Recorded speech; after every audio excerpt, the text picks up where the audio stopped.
아침을 뜨겁게 스포츠가 얼마나 좋은지.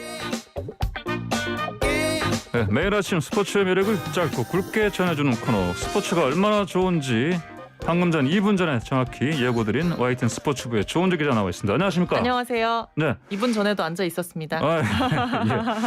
자, 유튜브에 많이 들어와 계신지 모르겠습니다. 네, 사실 네. 직전까지 여의도 정치 얘기해서 머리가 너무 아프실 것 같은데 죄송하지만 저도 국회 그러니까요. 대체 뭐지? 얼마 전까지 힘드신데 또 괴롭히러 왔습니다. 네, 그래요. 고개를 살짝 갸웃할 수 있는 주제를 얘기를 가져왔습니다. 뭐 설마 법 얘기. 또 법 얘기예요? 네. 아까 저 공수처법 개정안 얘기했는데. 네. 예. 지난 여름에 소속팀 네. 가혹행위 견디다가 관계기관 6곳에 SOS를 치고도 도움받지 못하고 결국 극단적 선택을 했던 철인 3종 유망주 고 최숙현 선수 기억하시죠? 아, 그거는 조은지 기자가 정치부에 있다가 스포츠부 네. 가서 열심히 바로 썼었죠. 보도하신 거 아니에요? 네. 특정 보도하신 거 아닙니까? 단독 보도.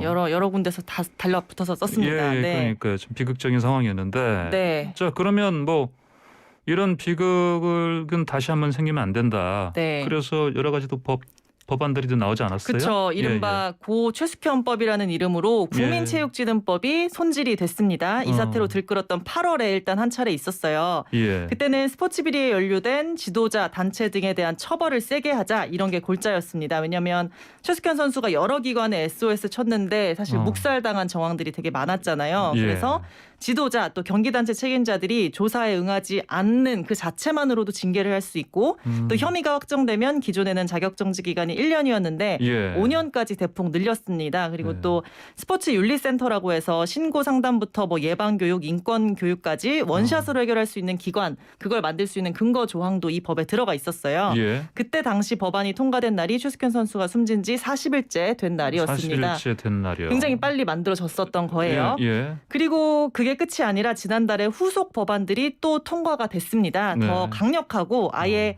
체육계 비리를 뿌리 뽑자 뭐 이렇게 할 수 있는 강경책, 극약 처방이라고 할 수 있는 법들인데요. 예. 국민체육진흥법 제12조 3 이 항이 신설이 됐는데 제가 네. 이게 좀 관심이 가요. 명단 공개 조항입니다. 명단 보면 공개. 예. 네.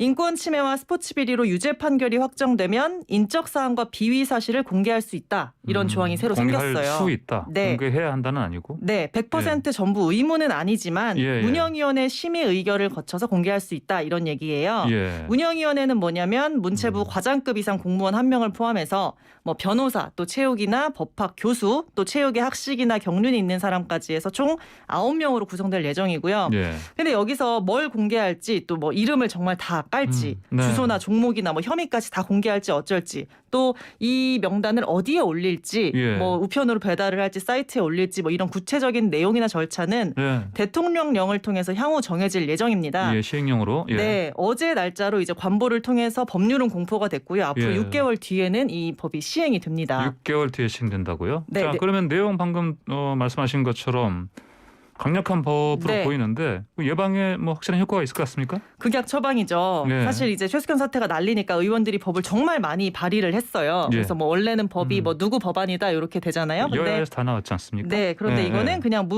국회 문화체육관광위원회 예. 상임위가 입법 그냥 단체로 발의를 한 거예요. 그래서 예. 이런 극약 처방 다양한 걸 다 모았습니다. 네. 근데 이 법이 뭐 예방에 효과가 있을지는 몰라도 이중 처벌이자 좀 헌법 원칙에 반한다 이런 비판 목소리가 나오고 있어요. 네. 일단 이중 처벌이 아니냐 이 논란 먼저 보면 예. 신상 정보 공개하는 게 사실 지금 성범죄자들 예, 뭐 신상 정보 조두순이라든지. 네, 공개하잖아요. 예, 예. 근데 성범죄자 알림이 서비스 사이트에 들어가면 우리가 확인을 할 수 있습니다. 이거는 아예 판사가 판결을 할 때 징역 몇 년, 전자발찌 몇 년, 뭐 신상 정보 공개 몇 년 이렇게 판결을 아예 내립니다. 정확한 예. 법에 의해서요. 근데 이 체육인 신상 공개는 그런 게 전혀 명시가 안 되어 있어요. 그냥 운영위원회 심의 의결 통해서 공개해라 이렇게만 되어 있고 네. 법률에 명확히 규정을 해야 되는데 그거를 그냥 하위 시행령, 대통령령으로 그냥 위임을 해놓은 거잖아요. 네. 이 자체가 이제 법률 용어로 법률 유보 원칙상 미현의 소지가 있다 이런 얘기들이 있고요. 네. 또 이제 법률 보면 인권 침해와 스포츠 비리로 유죄 판결 시 이렇게 되어 있는데 인권 침해랑 스포츠 비리가 뭔지 정확하게 모르겠어요. 인권 침해, 네. 스포츠 비리. 뭐 예. 폭행, 성폭행, 뭐 횡령, 배임 이런 게 다 예. 들어가는 건지 네네. 어떤 혐의인지 이것도 불명확합니다. 그래서 제가 이제 어제 여러 법조인들이랑 접촉을 해봤는데 아니 이게 정말 통과가 됐냐 로스쿨생들도 다 아는 건데 이게 좀 네. 문제가 있을 것 같다 이런 얘기들을 많이 하더라고요. 그래요? 네. 그러면 뭐 말씀하신 것처럼 이게 우려를 표했다고 하면 법조인들이 그럼 이견 없이 이게 통과된 거예요 그러면? 사실 그 문체부 법안심사소위원회에서 예. 문체부 최윤희 제2차관도 예. 성범죄자 신상 공개가 일사부재리 원칙에 위반된다는 내용의 헌법소원이 제기된 점을 감안해서 네. 신중 검토가 필요하다 이런 의견을 내긴 했습니다. 근데 유야무야 넘어갔어요. 그러니까 일사부재리 원칙이라고 하면 그냥 한번 판결 확정이 난 것에 대해서는 또 따질 수 없다 뭐 이런 거잖아요. 예. 근데 상임위 거친 다음에 법제사법위원회에서도 다른 법이랑 형평성이 맞나 어긋나는 게 없나 이런 걸 알아보는 법사위 단계도 일사천리로 통과가 됐습니다. 네. 아마도 워낙에 큰 사건이니까 국회의원 마음 급해서 좀 졸속 입법한 게 아닌가 네. 싶습니다. 네. 뭐 필요한 법이지만 네. 잘 좀 더 촘촘하게 됐어야 되는데. 네, 자, 내용 말씀 여기까지 듣겠습니다. 감사합니다. 감사합니다. 네, 지금까지 YTN 스포츠부 조은지 기자였습니다.